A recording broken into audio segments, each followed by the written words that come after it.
Hello and welcome to R S K cat YouTube channel. Last lecture में हमने pad और pocket command cover किया था। अभी इस लेक्चर में हम पैड और पॉकेट के कुछ एक्सरसाइज जो है आइसोमेट्रिक के वो हम देखेंगे। तो उसमें फर्स्ट एक्सरसाइज देखते हैं। ये फर्स्ट मॉडल है आपका, मॉडल नंबर 1। अभी इस कोई भी मॉडल अगर आप पैड और पॉकेट कमांड से बनाते हो तो सबसे इम्पोर्टेंट है कि आप कौन सा व्यू ड्रॉ कर रहे हो ये पहले देख लो। अब इस मॉडल में क्या दिख रहा है, ये जो व्यू है ओके, इसको आप कंसिडर कर सकते हो मैक्सिमम एरिया जो है मॉडल का इसमें आपका कवर हो रहा है, इसको आप कंसिडर कर सकते हो फ्रंट व्यू। और ये जो सेकंड व्यू है इसको कंसिडर करते हैं हम ये साइड व्यू। क्लियर? तो फ्रंट व्यू से शुरुआत करता हूँ। ओके, तो यहाँ पे क्या दिख रहा है आपको, तो एक आउटर ज्योमेट्री जो है ये बना लेते हैं हम। तो कौन सा व्यू है, ये कौन सा व्यू है, फ्रंट व्यू। तो क्या करना पड़ेगा, उसके लिए फ्रंट प्लेन सिलेक्ट करना पड़ेगा। अब इसमें से फ्रंट प्लेन कौन सा, साइड प्लेन कौन सा, ये कैसा पता चलेगा। यहाँ पे देखिए व्यू नाम का एक टूलबार है। व्यू नाम के टूलबार में ओके, यहाँ पे अगर जाते हो तो यहाँ पे क्या मिलता है आपको, फर्स्ट ऑप्शन है फ्रंट व्यू। जैसे आप फ्रंट व्यू सिलेक्ट करते हो यहाँ से तो क्या होगा, फ्रंट प्लेन क्या होगा, स्क्रीन को नॉर्मल हो जाएगा ऑटोमेटिकली। अगर आप यहाँ पे टॉप व्यू लेते हो तो क्या होगा, ये टॉप प्लेन आपके सामने आ गए। अगर यहाँ से मैं क्या करता हूँ, साइड व्यू लेता हूँ तो क्या होगा, साइड प्लेन आपकी आंखों के सामने आ गए। क्लियर है? चलिए, तो ये यहाँ से भी आप समझ सकते हो, या फिर यहाँ पे देखिए ये फ्रंट व्यू है बराबर। तो एक्स वाई जो होता है ये होता है आपका कौन सा, टॉप व्यू। ओके, उसके नीचे वाई जेड जो प्लेन रहेगा ये होता है आपका कौन सा, फ्रंट प्लेन। और जेड एक्स जो प्लेन है ये होता है आपका साइड प्लेन। क्लियर? तो आप यहाँ से टॉप, फ्रंट और ये कौन सा हो गया आपका साइड। तभी कौन सा व्यू ड्रॉ करना है आपको, फ्रंट व्यू ड्रॉ करना है। तो फ्रंट व्यू के लिए प्लेन कौन सा लेना पड़ेगा, फ्रंट प्लेन लेना पड़ेगा। तो फ्रंट प्लेन कौन सा है, अगर यहाँ पे वाई जेड जो है, वाई जेड कौन सा प्लेन होगा आपका, फ्रंट प्लेन होगा। ये मैंने फ्रंट प्लेन क्या किया, सिलेक्ट किया। सिलेक्ट करने के बाद मैं क्या करता हूँ, यहाँ पे ज्योमेट्री ड्रॉ करते वक्त ओके, आउटर ज्योमेट्री में रेक्टेंगल से डायरेक्टली ड्रॉ कर लूँगा। ओके, कुछ इस तरह से मैंने सेंटर रेक्टेंगल ड्रॉ किया। अभी इसके पहले लेक्चर में भी मैंने बताया था स्केचर में, कभी डायमेंशन देते वक्त ओके, इस सिंगल लाइन का डायमेंशन नहीं देने का कभी भी। इसका डायमेंशन कितना है यहाँ पे आपको विजुअलाइज हो रहा है, 50 mm। यहाँ पे 50 mm आप डिफाइन करोगे। और वर्टिकल डिस्टेंस कितना है ये, ओके 20 प्लस ये 20 प्लस 32, मतलब टोटल हो गया 72 mm। इस लाइन का डिस्टेंस मैं यहाँ पे डिफाइन करता हूँ कितना, 72 mm। अगर ऐसा आप देते हो तो प्रॉब्लम क्या होता है, ये डिस्टेंस 50 mm डिस्टेंस किसको दिया आपने, इस हॉरिजॉन्टल लाइन को। ये 72 mm डिस्टेंस किसको दिया आपने, ये वर्टिकल लाइन को। अभी जो डिस्टेंस आप 50 mm डिफाइन करते हो ना, तो ये क्या करेगा, ये स्टार्ट पॉइंट से लेके एंड पॉइंट तक के उसने डिस्टेंस क्या किया, ओके यहाँ पे डिफाइन किया कितना, 50 mm। मतलब लाइन के स्टार्ट पॉइंट से लेके एंड पॉइंट तक है। लेकिन यहाँ पे अगर आप चाम्पर दे दोगे तो प्रॉब्लम क्या होगा, ऐसा आप चाम्पर दे दोगे, चाम्पर देने के बाद समझ लो मैंने क्या किया, ये वाला लाइन यहाँ से ट्रिम किया और इस लाइन को भी मैं यहाँ पे ट्रिम कर लेता हूँ। तो यहाँ पे देखो क्या होता है, अब ये fully constraint geometry under constraint में चलेगी। क्यों? क्योंकि आपने डिस्टेंस देते वक्त इस लाइन का स्टार्ट पॉइंट से लेके एंड पॉइंट तक के डिस्टेंस दिया था। और उसके बाद ये लाइन अगर आप डिलीट करते हो यहाँ से, तो लाइन डिलीट करने के बाद क्या होगा, ये जो डायमेंशन है ये हवा में रहेगा ना, ये देखिए ना पॉइंट हवा में रहेगा, आएगा ध्यान में, ये देखिए। तो कभी भी डायमेंशन जब भी आप देते हो ना, तो डायमेंशन देने का एक प्रोसेस हमेशा याद रखना। तो हॉरिजॉन्टल डायमेंशन, दो हॉरिजॉन्टल लाइन के बीच में का डायमेंशन मतलब कौन सा हो गया, ये हो गया आपका कौन सा, वर्टिकल डायमेंशन। देखिए कंट्रोल जेड, हॉरिजॉन्टल, दो हॉरिजॉन्टल लाइन के बीच में का डायमेंशन मतलब कौन सा होगा, वर्टिकल डायमेंशन। और दो वर्टिकल लाइन के बीच में का डायमेंशन देना है अगर जब आप हॉरिजॉन्टल डायमेंशन देते हो। समझ में आ गया? तो ऑलवेज क्या करना है, दो लाइन के बीच में का डायमेंशन देना है। अभी यहाँ पे होगा क्या, ओके पहले आपने क्या किया था, लाइन को डायरेक्टली सिलेक्ट किया था, तो स्टार्ट पॉइंट से लेके एंड पॉइंट तक के उसने डायमेंशन ले लिया था। अभी इस कंडीशन में क्या होता है, समझ लो आपने यहाँ पे एक लाइन ड्रॉ भी किया, और ड्रॉ करने के बाद मैं यहाँ पे क्या करता हूँ, इसको डिलीट करता हूँ। तो होगा क्या, उसने ये पॉइंट डिलीट हुआ ना यहाँ का, ओके क्या हुआ, यहाँ का ए पॉइंट डिलीट हुआ ना, ऑटोमेटिकली नेक्स्ट ओके क्या होगा, सपोर्ट तक के लाइन को क्या करेगा, डायमेंशन लाइन को क्या करेगा, वो एक्सटेंड कर देगा। समझ में आया क्या? तो डायमेंशन देते वक्त ऑलवेज क्या करना है आपको, दो हॉरिजॉन्टल लाइन और दो वर्टिकल लाइन के बीच में क्या ही डायमेंशन डिफाइन करोगे। ओके, चलिए तो यहाँ पे क्या कर लेते हैं, पहले तो मैं एक एक्सिस बना लेता हूँ। एक्सिस में जाके यहाँ पे क्या करूँगा, एक्सिस क्रिएट कर लेता हूँ। एक्सिस का डिस्टेंस कितना है यहाँ पे दिख रहा है आपको 20 mm। अभी आप बोलोगे एक्सिस ड्रॉ का करने का रीज़न क्या है, तो एक्सिस ड्रॉ करने का रीज़न ऐसा है कि यहाँ पे देखिए एक आपको ऐसा चाम्पर दिया है, आप चाम्पर कमांड से भी उसको क्या कर सकते हो, क्रिएट कर सकते हो। तो मैं यहाँ पे एक चाम्पर क्रिएट कर लेता हूँ कुछ इस तरह से, लाइन कमांड से मैंने क्रिएट कर दिया। अभी यहाँ पे देखिए 60 डिग्री का एंगल दिया है, ये आया एंगल किसके साथ दिया है, इस वाले 20 mm के डिस्टेंस के एक्सिस के साथ। तो इस एक्सिस का और इसका एंगल कितना है, ये हो गया आपका 60 डिग्री का एंगल। सेम एंटिटी यहाँ पे क्या कर लेता हूँ मैं, मिरर कर लेता हूँ। क्लियर? उसके बाद क्या करना पड़ेगा, क्विक ट्रिम में जाके इसको ट्रिम कर दो, हुआ। अगर आप डायमेंशन दो वर्टिकल लाइन और दो हॉरिजॉन्टल लाइन के बीच में का नहीं देते थे तो ये ज्योमेट्री ये ट्रिम करने के बाद और दोबारा क्या होती थी, अंडर कंस्ट्रेंट में चली जाती थी। क्लियर? दोबारा आपको ये पता है कि क्लोज लूप के अंदर अगर आप क्लोज लूप ड्रॉ करोगे तो क्या होगा, इनर वाला मटेरियल क्या करेगा, रिमूव करेगा। अब ये सर्कल कहाँ पे है, बराबर सेंटर में है, ये मिल गया इसका सेंटर पॉइंट, सर्कल फिल हो गया ना, मतलब ये सेंटर हो गया। तो इसका डायमेंशन कितना है, ये आपका 20 mm का डायमीटर। क्लियर? तो आपने क्या किया, अभी ये फ्रंट व्यू जो है ऑब्जेक्ट का, ये फ्रंट व्यू क्या किया, ड्रॉ कर लिया। अभी आप ऐसा बोलोगे कि ये सर यहाँ पे तो लाइन है, ये लाइन तो इंटरसेक्ट हो रही है। आपने पैड कमांड के वक्त क्या बोला था, कोई भी ज्योमेट्री इंटरसेक्ट नहीं होना चाहिए। तो यहाँ पे एक बात याद रखना, कभी भी अगर ज्योमेट्री अगर आपकी क्या हो रही है, कंस्ट्रक्शन में है, या फिर अगर आप एक्सिस से अगर ड्रॉ करोगे तो उसको क्या नहीं करेगा, 3D में कंसिडर नहीं किया जाता है। ओके, कोई भी सॉफ्टवेयर में अगर आप ज्योमेट्री अगर कंस्ट्रक्शन में लेते हो तो उस ज्योमेट्री को 3D में कंसीडर नहीं करेंगे। देखिए यहाँ पे कंसीडर होता है क्या 3D ज्योमेट्री में, कंस्ट्रक्शन लाइन जो है यहाँ पे विजुअलाइज हो रही है क्या, नहीं हो रही है। चलिए अब इसको पैड कितना करना है, यहाँ पे देखिए पैड का थिकनेस कितना है, इसका थिकनेस कितना यहाँ पे शो हो रहा है आपको, कितना 20 mm का। क्लियर? तो इसको क्या करोगे, पैड कमांड में जाके इसको सिलेक्ट करना है, और इसको सिलेक्ट करने के बाद ये थिकनेस हो गया आपकी कितनी, 20 mm का आपने थिकनेस उसको क्रिएट कर दिया। अगर यहाँ पे दोबारा फ्रंट व्यू देखो, दिख रहा है सेम ऐसा फ्रंट व्यू। आपने मॉडल ड्रॉ करने के बाद ये एक बात याद रखना, मॉडल ड्रॉ करने के बाद अगर आप फ्रंट व्यू देखोगे तो सेम ऑब्जेक्ट आपका फ्रंट व्यू ऐसा ही दिखना चाहिए।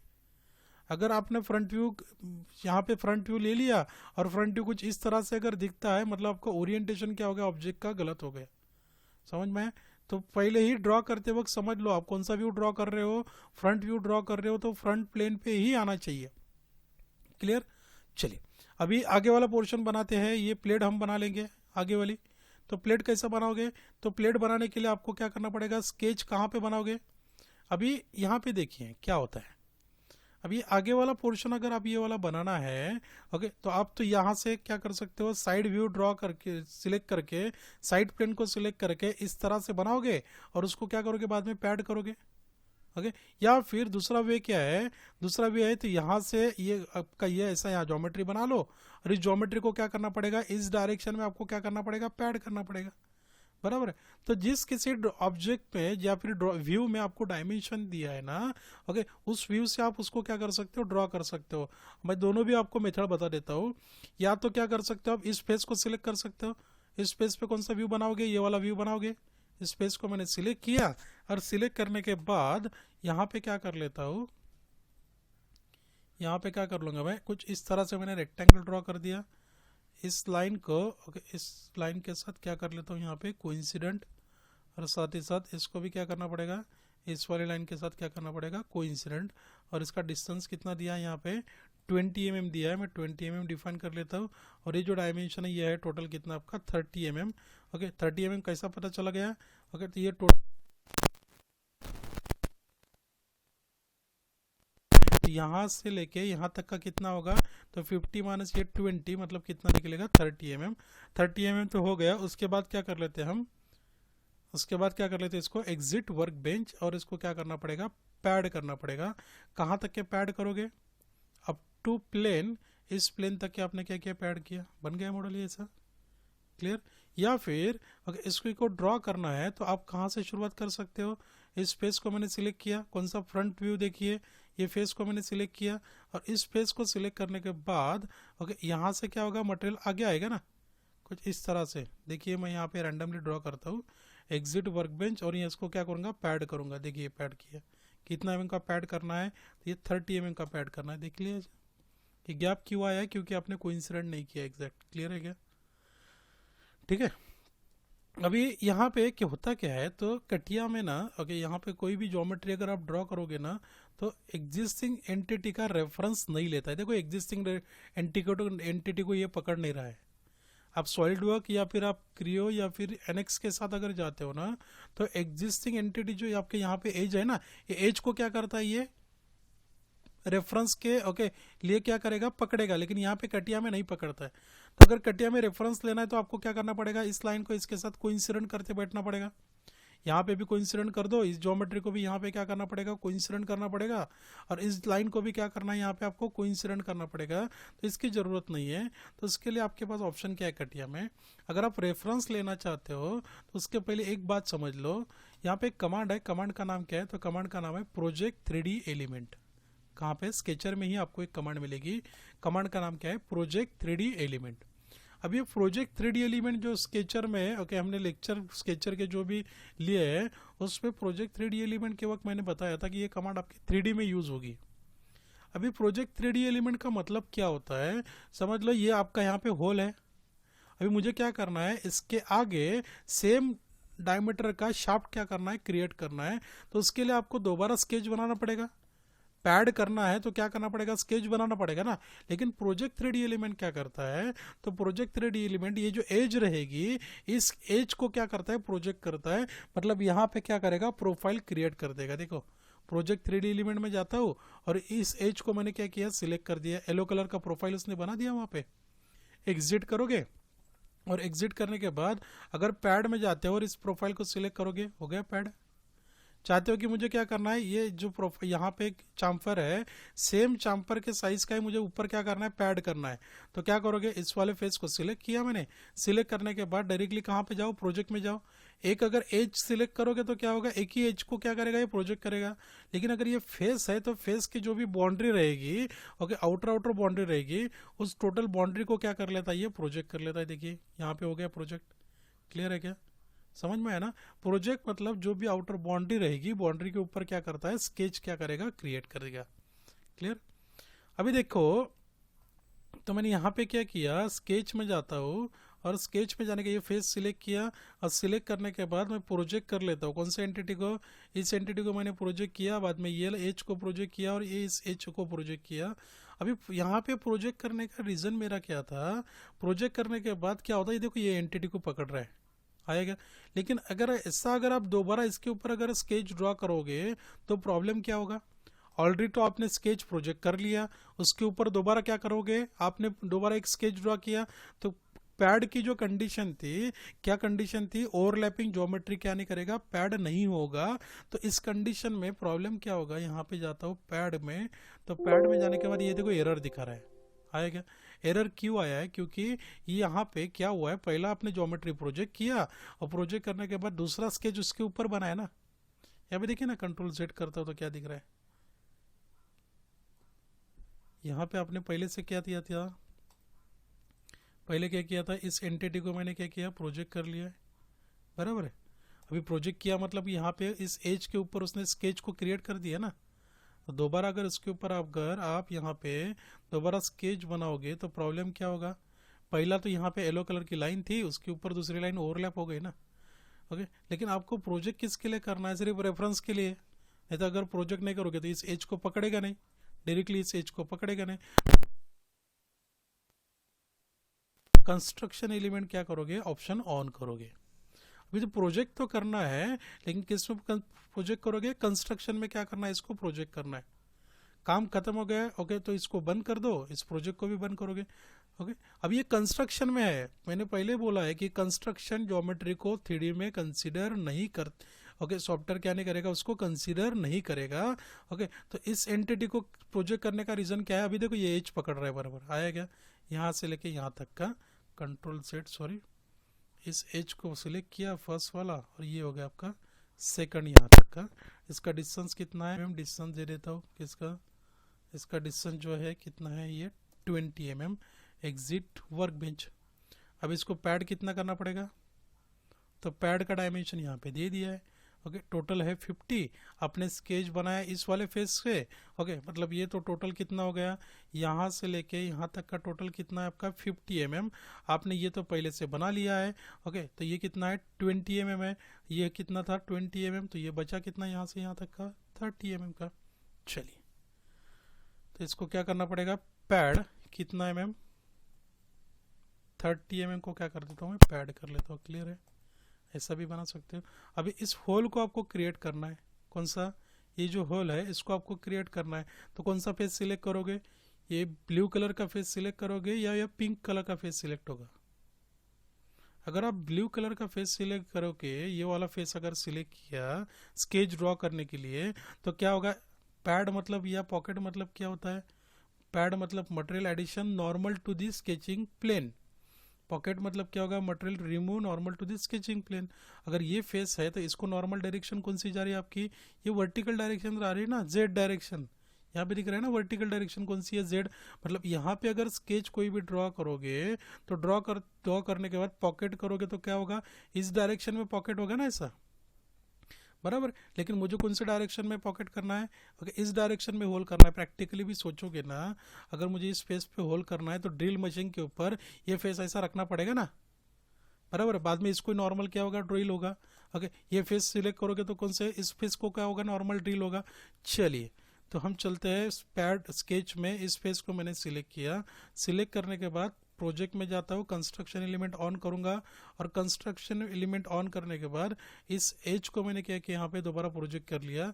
रीज़न क्या था, तो ये सेंटर जो है इसका सर्कल का, ये सर्कल का सेंटर किस पे होना, आपको उस एज पे होना था।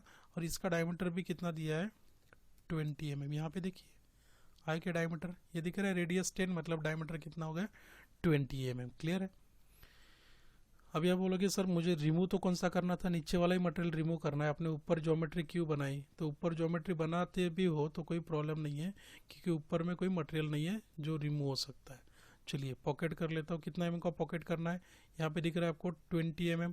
तो इसको डिस्टेंस कितना देना पड़ेगा, इसको डिस्टेंस कितना देना पड़ेगा, यहाँ पे 20 mm का मैंने डिस्टेंस दे दिया।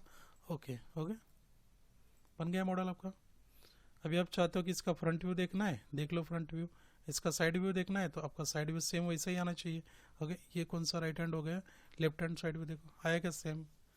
तो मॉडल बनाते वक्त एक बात याद रखो, मॉडल बनने के बाद अगर आप उसका ओरिएंटेशन अगर देखते हो ना, तो जैसा ही ओरिएंटेशन आपको ऑब्जेक्ट में दिया है, फ्रंट व्यू ऐसा दिख रहा है, साइड व्यू ऐसा दिख रहा है, तो ऐसा ही आपका ओरिएंटेशन मॉडल में दिखना चाहिए। क्लियर। अभी उसके बाद आता है पोर्शन आपका कलर वो कैसा डिफाइन करने का। ओके, जिस किसी फेस को आपको कलर देना है उस फेस को सिलेक्ट कर लो। सिलेक्ट करने के बाद MB3 बटन प्रेस करके प्रॉपर्टी कमांड में जाने का, यहाँ पे प्रॉपर्टीज दिख रहा है, प्रॉपर्टीज में जाने के बाद यहाँ पे आता है कलर ऑप्शन, जो कौन सा कलर आपको डिफाइन करना है उस कलर को क्या करना है, आपको जस्ट सिलेक्ट करना है। ओके, वो अप्लाई हो जाएगा। क्लियर। अगर चाहते हो कि मल्टीपल फेसेस को एक ही कलर रखना है, 1 2 3 और ये चारों फेसेस को कंट्रोल बटन प्रेस करके मैंने सिलेक्ट किया, प्रॉपर्टीज में जाता हूँ। प्रॉपर्टीज में जाने के बाद यहाँ पे सेम कलर होना, तो चारों फेसेस को सेम कलर क्या करेगा, अप्लाई करेगा। क्लियर। इस फेस को अलग कलर होना तो इसको सिलेक्ट करके प्रॉपर्टीज में जाओ, और प्रॉपर्टीज में जाने के बाद जो भी कलर आपको डिफाइन करना है उसको क्या कर सकते हो, आप डिफाइन कर सकते हो। इसके बाद आता है ओके, आपका मोस्टली क्या होता है ना, ये सिंगल फेस को अलग कलर दिया नहीं जाएगा। ओके, तो कलर क्या होता है, असेंबली के वक्त हर एक कंपोनेंट है, जैसा नट का कलर अलग रहेगा, ओके, नट बोल्ट का कलर एक अलग रहेगा, उसके बाद अगर बेस प्लेट है उसका कलर अलग रहेगा। तो कलर क्यों दिया जाता है, क्योंकि कंपोनेंट विजुअलाइज होना चाहिए ना, सभी कंपोनेंट अलग अलग है करके। एक ही कलर का पूरा मशीन अगर आप डिजाइन करते हो तो उसमें दिखेगा कैसा, सेपरेट पार्ट कौन से है, बराबर। तो अगर आप चाहते हो अभी इस केस में तो मुझे टोटल पार्ट को एक ही कलर देना है, तो ये टोटल पार्ट किसके अंडर में है, पार्ट बॉडी के अंडर में। पैड, पॉकेट, ये सभी कमांड किसके अंदर जा रही है? आपकी पैड बॉडी के अंदर। तो पार्ट बॉडी को सिलेक्ट करो तो क्या होगा, सभी कमांड सिलेक्ट हो जाएगी ऑटोमेटिकली। और MB3 बटन प्रेस करके यहाँ पे प्रॉपर्टीज में जाओगे और प्रॉपर्टीज में जाने के बाद जो भी कलर आपको अप्लाई करना है आप क्या कर सकते हो, वैसा कलर टोटल बॉडी को क्या कर सकते हो, अप्लाई कर सकते हो। क्लियर? ये हो गया आपका फर्स्ट मॉडल। इसको क्या कर लोगे आप, फाइल में जाके सेव कर दोगे। उसके बाद चलते हैं सेकंड मॉडल की तरफ। अभी ये हो गया आपका सेकंड मॉडल, ये आपको क्रिएट करना है। अभी आप चाहते हो कि ये सेकंड मॉडल क्रिएट करना है, तो सेकंड मॉडल क्रिएट करते वक्त ओके, आप सबसे पहले तो ये देख लो कि जो भी आपको व्यू दिया है उसमें का फ्रंट व्यू कौन सा है, उसमें का टॉप व्यू कौन सा है, उसमें का साइड व्यू कौन सा है। अगर व्यू अगर आपको नहीं समझ में आ रहा है तो आपको उसके लिए फर्स्ट एंगल और third angle method of projection क्या होता है, ओके, ये समझना जरूरी है। ओके, अगर आप चाहते हो कि फर्स्ट एंगल और थर्ड एंगल का ओके टोटल व्यू कैसा क्रिएट होता है, ओके, उसके बाद front first angle method of projection में right hand side view left hand में क्यों जाता है, left hand side view right hand में क्यों आता है, ओके, और उसका सिंबल कैसा रहता है, ओके, ये डीप में अगर टोटल अगर आप पढ़ना चाहते हो तो ऐसा मुझे कमेंट करो, तो उसका एक first angle method of projection and third angle method of projection का जो पोर्शन है हम वो कवर कर सकते हैं। वो डिपेंड करेगा आपके कमेंट के ऊपर। अगर कमेंट आती है आपकी ओके तो first angle and third angle method of projection को ओके डीप में टोटल हम क्या करेंगे, स्टडी करेंगे। चलिए, अभी यहाँ पे इस मॉडल को हमको क्या करना है, अभी डिज़ाइन करना है। इस मॉडल को डिज़ाइन करते वक्त सबसे पहले देख लो यहाँ पे दो ही व्यू दिए हैं, ओके, उसमें से इसको हम कंसीडर कर सकते हैं कौन सा टॉप व्यू है, इसको हम कंसीडर करेंगे कौन सा है, ये आपका फ्रंट व्यू है। ओके, साइड व्यू मेंशन नहीं है, मेथड ऑफ प्रोजेक्शन मेंशन नहीं है। ओके, तो आप इसको भी अगर कोई भी यहाँ पे फ्रंट व्यू कौन सा, टॉप व्यू कौन सा, आप कंफ्यूज हो सकते हो, क्योंकि यहाँ पे मेथड ऑफ प्रोजेक्शन ना मेंशन है ना साइड व्यू मेंशन है। अगर साइड व्यू अगर मेंशन रहता था तो आप बोल सकते थे कि सर साइड व्यू यहाँ पे है, मतलब ये उसके साइड का कौन सा रहेगा, फ्रंट व्यू है, मतलब उसके नीचे वाला कौन सा रहेगा, टॉप व्यू है। अगर मैं ये क्या बोल रहा हूँ नहीं समझ में आ रहा है तो ये सभी कंटेंट आता है कौन सा method of projection first angle है थर्ड एंगल के अंडर में। क्लियर? तो इसको कंसिडर कर लेते हैं हम कौन सा, ये हो गया आपका टॉप व्यू। ओके, तो इसको तो अच्छा है कि यहाँ पे एक्सप्लोडेड व्यू भी दिया है। ओके, यहाँ पे एक्सप्लोडेड व्यू भी दिया है। तो पहले सबसे पहले हम क्या कर लेते हैं ना, ये नीचे वाली जो ग्रीन कलर की प्लेट दिख रही है ये प्लेट को हम बना लेते हैं। तो एक एक फीचर बनाते जाओ, ऑटोमेटिकली मॉडल क्या होगा आपका बिल्डअप हो जाएगा। तो सबसे पहले ये बेस प्लेट जो है ये हम क्रिएट करते हैं। बेस प्लेट का साइज क्या है यहाँ पे दिया है, ये कौन सा आउटर साइज पहले क्रिएट कर दो। ये वाला क्या साइज है इसका, 100/50। कौन सा व्यू है, ये टॉप व्यू। तो चलते हैं मॉडल की तरफ। अब ये तो मॉडल हो गया, अभी नया मॉडल क्रिएट करना है। Ctrl+N+P एंटर, ये पहले ही बताया मैंने। नए न्यू विंडो क्या हो गई, ओपन हो गई। न्यू विंडो ओपन होने के बाद मैं कौन सा मॉडल क्रिएट, कौन सा व्यू क्रिएट करने वाला हूँ यहाँ पे, ये हो गया आपका टॉप व्यू। तो टॉप व्यू कौन सा है आपको पता है, इसके पहले मैं बताया XY प्लेन मतलब कौन सा प्लेन, कौन सा व्यू होता है, टॉप व्यू। ये आ गया आपका टॉप प्लेन। टॉप प्लेन आने के बाद मैं सेंटर रेक्टेंगल ड्रॉ कर लेता हूँ। देखिए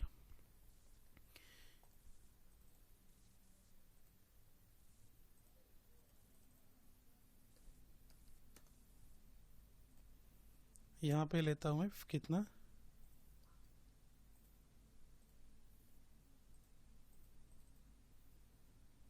50 mm।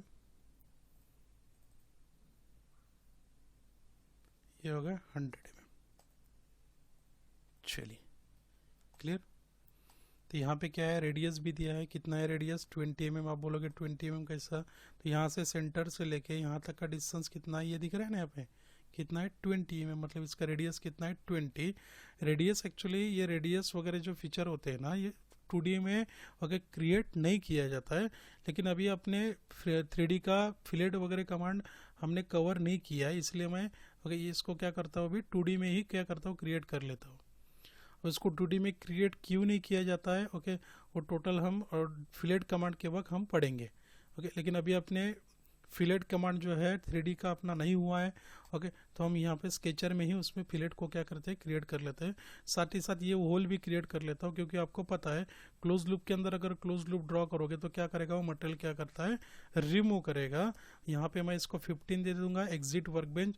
और इसका पैड कितना करना है, ये टॉप व्यू में दिख रहा है आपको, सॉरी ये आपका कौन सा, ओके ये फ्रंट व्यू में आपको विजुअलाइज हो रहा है कितना, ये 12 mm का है, तो मैं यहाँ पे 12 mm जाता हूँ, एंटर कर दूंगा, आएगा, ये प्लेट बन गई। देख लो इसका टॉप व्यू सेम दिख रहा है वैसा ही जैसा आपका ड्राइंग में है, आएगा।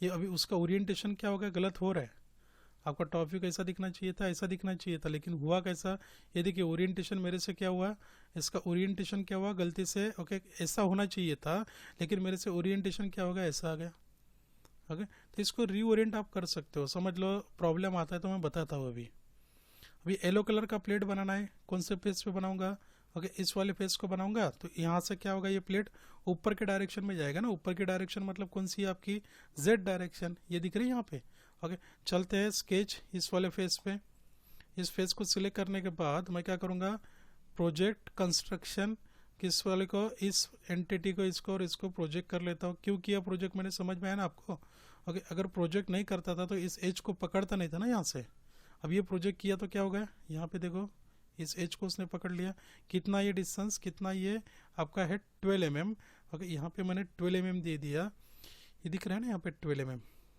ये देखिए। और इसको एग्जिट कर लेता हूँ और इसको क्या करूँगा, पैड करूँगा। अभी पैड कितना करना है, तो यहाँ पे देखो ड्राइंग में टोटल कितना है, 50 है, 50 में से आपने क्या किया, पहले ही ये 12 mm का क्या किया, पैड कर लिया, तो ये यहाँ से लेके यहाँ तक का डिस्टेंस कितना होगा, तो 50 माइनस ये 12 मतलब होता है 38 mm, तो ये दे दिया मैंने 38 mm, क्लियर, आगे।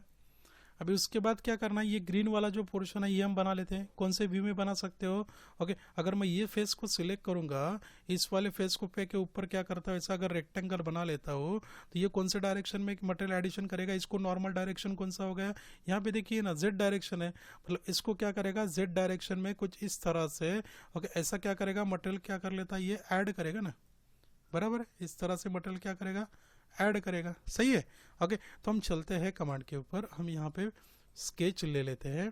अभी प्रोजेक्शन ले लो पहले, किसको प्रोजेक्ट करना है, रेफरेंस के लिए किसको लेना है, इस दोनों एंटिटी को रेफरेंस के लिए लेना है। अगर रेफरेंस नहीं लेते हो तो आपको एक एक एंटिटी को क्या करना पड़ेगा, कोइंसिडेंट करते बैठना पड़ेगा, आएगा ध्यान में। चलो अभी डिस्टेंस देख लो, डिस्टेंस कितना दिया है, ये आपने क्या किया, अभी ये आप बना रहे हो ये वाला ग्रीन वाला पोर्शन यहाँ से यहाँ तक का। अभी देखिए टोटल यहाँ पे क्या दिख रहा है आपको, 24 mm, 24 mm मतलब क्या होगा, ये होल का डायमीटर हो गया, यहाँ से लेके यहाँ तक का आएगा। यहाँ से बाद में यहाँ से यहाँ तक का डिस्टेंस कितना दिया है, तो यहाँ पे विजुअलाइज हो रहा है आपको कितना, 12 mm का, और इधर का डिस्टेंस कितना, ये भी आपको दिख रहा है 12 mm का, मतलब ये लाइन से लेके ये लाइन तक का टोटल डिस्टेंस कितना हो गया, 24 प्लस ये 12 प्लस 12 मतलब ये हो गया 48 mm है, ये हो गया आपका कितना 48 mm। अभी इसको क्या उसके बाद क्या करना पड़ेगा, ये तो हो गया 48, उसके बाद ये डिस्टेंस कितना है, तो यहाँ टोटल कितना है डिस्टेंस आपका 50 mm, 50 में से ये यहाँ से यहाँ तक का कितना गया आपका, यहाँ पे दिया है 12 mm, 50 माइनस 12 मतलब कितना हो गया 38 mm, क्लियर। चलिए तो डिस्टेंस दे देते हैं यहाँ पे, ये दो लाइन के बीच में का डिस्टेंस कितना है 48 बाय ये लाइन में से डिस्टेंस कितना है, ये दोनों के बीच में का 48 mm, सॉरी 38 mm। एग्जिट, इसको कर लेंगे पैड, पैड कितने का किया है, तो यहाँ पे डिस्टेंस दिया है कितना है 26 mm का, क्या कर लेता हूँ मैं पैड कर लूँगा, क्लियर। अभी उसके साथ ही साथ ये होल क्रिएट करना है, कौन सा फेस सिलेक्ट करोगे, इस फेस को सिलेक्ट करोगे या फिर इस फेस को सिलेक्ट करोगे, किसको नॉर्मल जा रहा है, कौन से डायरेक्शन में जा रहा है, ये होल आपका वाई डायरेक्शन ना, वाई डायरेक्शन किसको नॉर्मल है, इस वाले फेस को, इसको सिलेक्ट कर लेता हूँ। तो पहले आपको दिक्कत जा सकती है, जैसे आप फर्स्ट मॉडल बनाओगे पैड और पॉकेट का, दिक्कत आएगी कौन सा फेस सिलेक्ट करना है, ओके। तो आप उसमें कंफ्यूज हो गए, तो डायरेक्शन देखने का नॉर्मल, ओके नॉर्मल डायरेक्शन देख लो, ओके। जैसे जैसे आप मॉडल कंप्लीट करोगे, जैसे प्रैक्टिस करोगे कमांड की, उसके बाद आपको कौन सा फेस सिलेक्ट करना है, क्या करना है, वो कन्फ्यूजन जो है वो आपका दूर हो सकता है, ओके। लेकिन उसके लिए सबसे इम्पोर्टेंट है प्रैक्टिस, आपको मल्टीपल मॉडल जो है एक कमांड के बना के देखना पड़ेगा। अभी ये जो मॉडल हम कवर कर रहे हैं ना, ये सिर्फ विजुअलाइजेशन के मॉडल है, ये कुछ मैन्युफैक्चरिंग मॉडल नहीं है, ओके। मैं डायरेक्टली मैन्युफैक्चरिंग मॉडल तो नहीं ले सकता, क्योंकि मैन्युफैक्चरिंग मॉडल अगर लोगे तो उसमें आप कंफ्यूज होगे, तो पहले ये जो हम मॉडल देख रहे हैं अभी, ओके, मॉडल नंबर 1 हमने बताया, ओके, उसके बाद हमने सेकंड मॉडल ये बनाया। ये कुछ मैन्युफैक्चरिंग के मॉडल नहीं, क्योंकि मैन्युफैक्चरिंग मॉडल अगर देखोगे तो वहाँ पे टॉलरेंस आना चाहिए। अब यहाँ पे होल है तो यहाँ पे होल का 15 डायमीटर दिया है, लेकिन यहाँ पे पोजीशन उसका ब्लॉक करने के लिए पोजीशन टॉलरेंस देना जरूरी है, बराबर है। यहाँ पे कोई भी टॉलरेंस डिफाइन नहीं है, ओके। अगर आप ऐसी ड्राइंग अगर देते हो मैन्युफैक्चरिंग के लिए तो मैन्युफैक्चर तो होगा, लेकिन यहाँ पे 100 है तो आपको पता है 100 का एग्जैक्ट तो मैन्युफैक्चर हो नहीं सकता, तो टॉलरेंस तो देना पड़ेगा, आएगा दिन में। तो यहाँ पे फंक्शन है, अगर ये पेन के साथ अगर यहाँ पे समझ लो डॉयल पिन बैठ रही है आपकी, अगर डॉयल पिन बैठ रही है तो यहाँ पे क्या करना पड़ेगा, अगर उसका प्रेस फिट का क्या करना पड़ेगा, आपको टॉलरेंस देना पड़ेगा ना, सही है। तो यहाँ पे ये जो ड्राइंग आपको ये जो मैं बना रहा हूँ अभी, ये ड्राइंग कोई मैन्युफैक्चरिंग ड्राइंग नहीं है, ओके। ये सिंपल विजुअलाइजेशन के लिए मैं ड्राइंग ले रहा हूँ। अगर आपकी रिक्वायरमेंट है कि सर मैन्युफैक्चरिंग ड्राइंग के भी कुछ मॉडल पैड और पॉकेट कमांड के ऊपर, ओके, बना के आपको बताना है, ओके, तो आप कमेंट कीजिए, ओके। मैं मैन्युफैक्चरिंग जो भी लाइव प्रोजेक्ट रहेंगे और लाइव प्रोजेक्ट के भी मॉडल वीडियो में क्या करूँगा, कवर करूँगा, ओके। चलिए, तो ये बना लिया आपने, इसको मैं क्या कर लेता हूँ, पॉकेट कर लेता हूँ। पॉकेट कितना करना है, तो टोटल कितना है 50 माइनस यहाँ से यहाँ तक का डिस्टेंस कितना है, ये देखिए। अभी ड्राइंग रीड करना जरूरी है, ड्राइंग रीड करने के लिए एक एक डायमेंशन देख लो। यहाँ से यहाँ तक का डिस्टेंस कितना है आपका 12 mm है। टोटल डिस्टेंस कितना है यहाँ से यहाँ तक का 50 mm है। 50 माइनस 12 इधर का चला गया, मतलब कितना बचा 38। 38 में से इधर भी एक गैप है, ये कितना है आपका 10 mm का। 38 माइनस 12 मतलब कितना होगा, ये हो गया आपका 28। इसका डिस्टेंस कितना होगा, ये कितना होगा आपका 28 mm। क्लियर, आगे।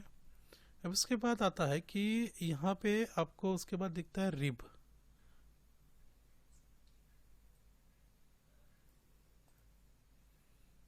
चलिए, अब ये हो गया। उसके बाद क्या करना है आपको, यहाँ पे रेड कलर का रिब दिख रहा है, रिब मतलब सपोर्ट, ये जो यहाँ पे है इसको क्रिएट करना है। तो कैसा क्रिएट करोगे, दो मेथड है, ओके। एक फर्स्ट मेथड पहले बता देता हूँ।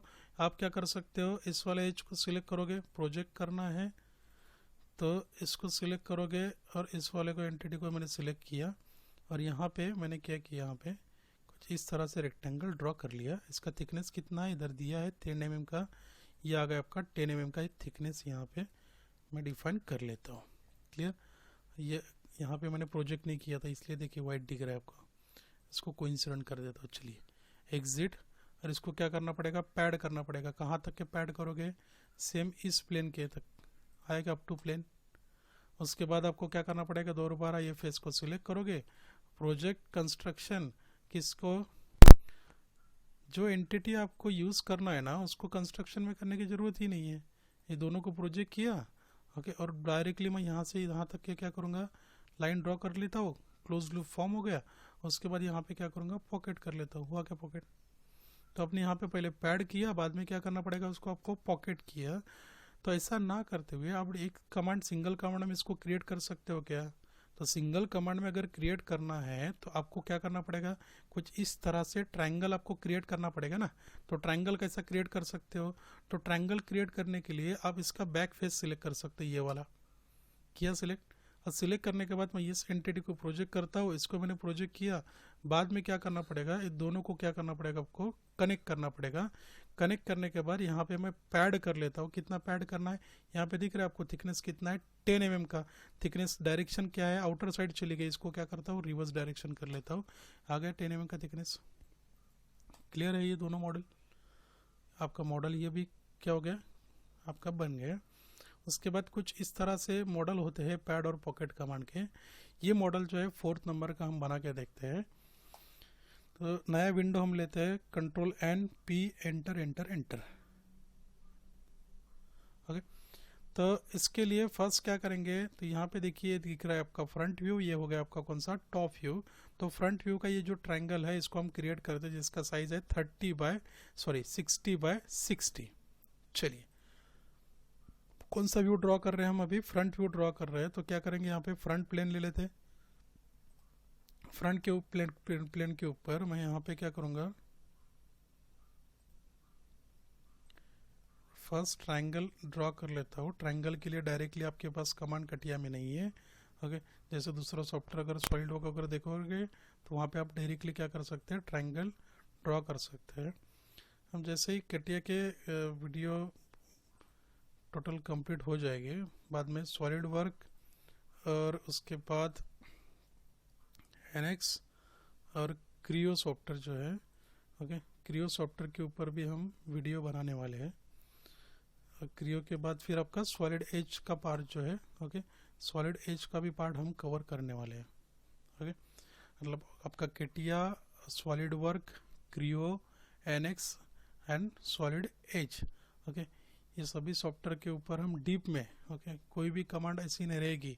ओके, अगर आप इसके पहली कमांड अगर देखोगे कटिया पैड कमांड, तो उसमें से कोई भी ऐसा ऑप्शन नहीं रहेगा, ओके, जो अपन ने यूज़ नहीं किया या फिर कवर नहीं किया है वीडियो में। Each and every, okay, command जो है, ओके। अभी यहाँ पे होता क्या है ना, मैक्सिमम पोर्शन में एक बात आपको बताता हूँ कि इसको पहले पैड कर लेते हैं। कितना पैड है ये आपका 50 mm का, तो मिरर मैं कर लूँगा इसको कितने का, 25 mm का मिरर पैड कर लेता हूँ। क्लियर। अभी कोई बोलता है ना आपको कि यहाँ पे कुछ कमांड है कि जैसा यहाँ पे एक सॉलिड कंबाइंड नाम की कमांड दिख रही है, या फिर यहाँ पे ये टूल बार है, टूल बार का नाम क्या है, okay, part design feature recognition नाम का टूल बार है, या फिर फार्मूला नाम की कमांड है। कोई भी अगर कमांड देखते हैं ना, हर कमांड का कुछ ना कुछ यूज़ है। ओके, अब बोलो कि इस कमांड का कोई यूज़ नहीं है, इस कमांड का कोई यूज़ नहीं, इसका नहीं होता है। अगर यूज़ नहीं रहता था, ओके, तो कंपनी ने, ओके, जिस कंपनी में सॉफ्टवेयर बनाया उस कंपनी में ये कमांड ऐड क्यों किया है, बराबर है। हर एक कमांड का एक प्रॉपर यूज़ होता है, तो प्रॉपर यूज़, ओके, आपको तभी पता चलेगा ना जब उस कमांड ये वो रिमूव फेस है, तो रिमूव फेस के लिए उस तरह से आपको क्या करना चाहिए, प्रैक्टिकल मॉडल दिखाना जरूरी है। ओके, कोई भी अगर होल कमांड है या फिर आपका ये यहाँ पे दिख रहा है मैनुअल फीचर रिकॉग्निशन, तो उसके लिए उस तरह का, ओके, प्रैक्टिकल मॉडल जो है ये आपके आंखों के सामने आना जरूरी है। तो कोई भी कमांड ऐसा नहीं होता जिसका यूज़ नहीं है, ओके, क्योंकि यहाँ पे कमांड ऐड करना है, मतलब यहाँ पे सिर्फ जैसे ये मैनुअल फीचर रिकॉग्निशन है, कमांड का नाम दे दिया मतलब नहीं होता है, उसके बाद प्रोग्रामिंग क्रिएट करो, टेस्टिंग करो, तो बहुत बड़ा पार्ट है। तो कोई भी कमांड ऐसी नहीं रहेगी, ओके, हम जो पढ़ेंगे अभी सभी वीडियो में उसमें से भी कोई भी कमांड ऐसी नहीं रहेगी, ओके, कोई भी वर्कबेंच की जो आपको पता नहीं होगी।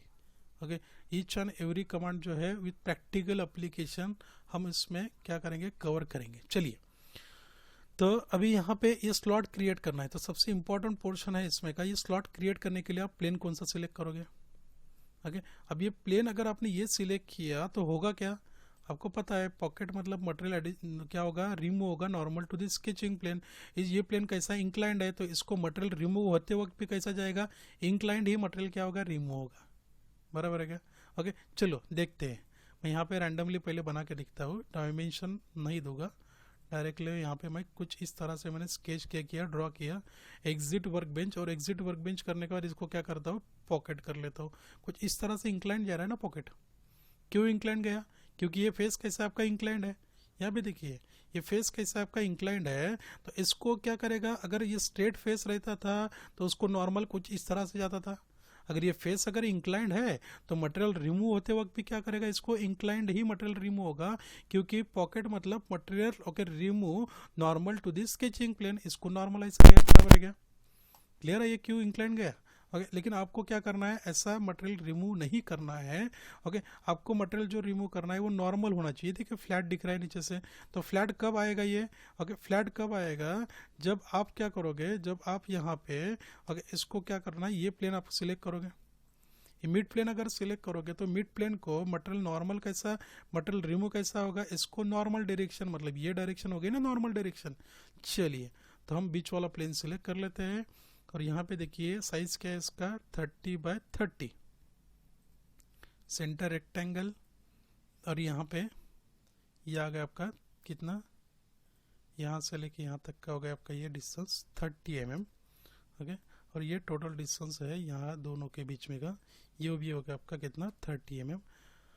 और इसको एग्जिट वर्कबेंच कर लेता हूँ, ओके, और इसको कर दूंगा पॉकेट मिरर एक्सटेंड, ओके, हुआ। ओके, उसके बाद ये पॉकेट हो गया। अभी उसके बाद करना क्या है, तो आपको ये नीचे वाला पोर्शन बनाना है, ये प्लेट, तो प्लेट बनाने के लिए कौन सा फेस सिलेक्ट करना पड़ेगा आपको, ये नीचे वाला फेस सिलेक्ट करना पड़ेगा। आ गए फेस, ओके। अब ये फेस सिलेक्ट करने के बाद करना क्या है, जिस डायरेक्शन में स्लॉट है उसी डायरेक्शन में प्लेट है, तो यहाँ से क्या कर लेते हो, एक प्लेट हम क्या करेंगे, क्रिएट करेंगे। इसका साइज क्या है प्लेट का, 30/100। चलिए क्या करना पड़ेगा, यहाँ पे ट्राई टेंजेंट एक सर्कल बना लेता हूँ, फर्स्ट सेकंड और यहाँ पे हो गया थर्ड, और इसको क्या कर लेंगे हम, ट्रिम कर लेते हैं। ओके, हो गया ट्रिम। इसका क्या डिस्टेंस है, ये कितना दिया है रेडियस इसका, ड्राइंग में देखिए 15 mm दिया है, तो ये हो गया आपका 15 mm। इसका ओवरऑल डिस्टेंस कितना है, यहाँ से लेके यहाँ तक का कितना है, 100 mm है। ओके, अभी ये भी फुल्ली कंस्ट्रेंट नहीं है, मतलब यहाँ से लेके यहाँ तक का दोबारा कितना देना पड़ेगा आपको, 50 देना पड़ेगा। अब ये कन्फ्यूजन आपका ऐसा होता है ना कि सर यहाँ पे क्या है, ये इसके अंदर मटेरियल क्या हुआ आपका ऐड हो रहा है, तो ऐड हो रहा है मतलब यहाँ पे पहले आपको पॉकेट करने की ज़रूरत है क्या। ओके, ये इसके अंदर मटेरियल के अंदर आप मटेरियल क्या कर रहे हो, ऐड कर रहे हो ना, कितने का मटेरियल ऐड कर रहे हो, यहाँ पे मैं 10 mm का क्या कर रहा हूँ, मटेरियल ऐड कर रहा हूँ। तो 10 mm का मटेरियल अगर इसके अंदर ऐड करना है तो पहले आपको पॉकेट करने की ज़रूरत है यहाँ पे, तो ये होता है आपका मेजर। ओके, तो मेजर नाम का जो टूल बार है, तो मेजर नाम का टूल बार हम नेक्स्ट लेक्चर में कवर करेंगे। उसमें आपको इसको मटेरियल कैसा अप्लाई करना है, मेजर का होता क्या है, तो समझ लो ये आपने पहला मॉडल बना दिया, इस मॉडल को तो बना लिया, लेकिन इसको मैन्युफैक्चरिंग करने के पहले आपको ये पता होना चाहिए कि इस मॉडल का वेट कितना रहेगा, मटेरियल असाइन करना पड़ेगा, क्योंकि मटेरियल के डेंसिटी के हिसाब से क्या होगा, मटेरियल आपका मास क्या होगा, चेंज होते रहेगा। तो नेक्स्ट लेक्चर में हम जो मास कैलकुलेशन का पार्ट है, ओके, उसके बाद सीजी सेंटर ऑफ ग्रेविटी कैसा निकालने का ऑब्जेक्ट का, ओके, इस टोटल पोर्शन को क्या करेंगे हम नेक्स्ट लेक्चर में कवर करेंगे। साथ ही साथ अगर आप चाहते हो कि पैड और पॉकेट के ऊपर और कुछ model, industrial model, manufacturing model, okay, बनाना है, ओके, तो आप ऐसा कमेंट कीजिए। ओके, तो आपके कमेंट के ऊपर डिपेंड करेगा कि और कुछ इंडस्ट्रियल मॉडल आपको क्रिएट करके दिखाऊँ या ओके इतने ही मॉडल आपके लिए सफिशिएंट है। ठीक है, चलिए तो यहाँ पे हम रुकते हैं। ओके, वीडियो अच्छा लगा तो चैनल को सब्सक्राइब कीजिए। चलिए, थैंक यू।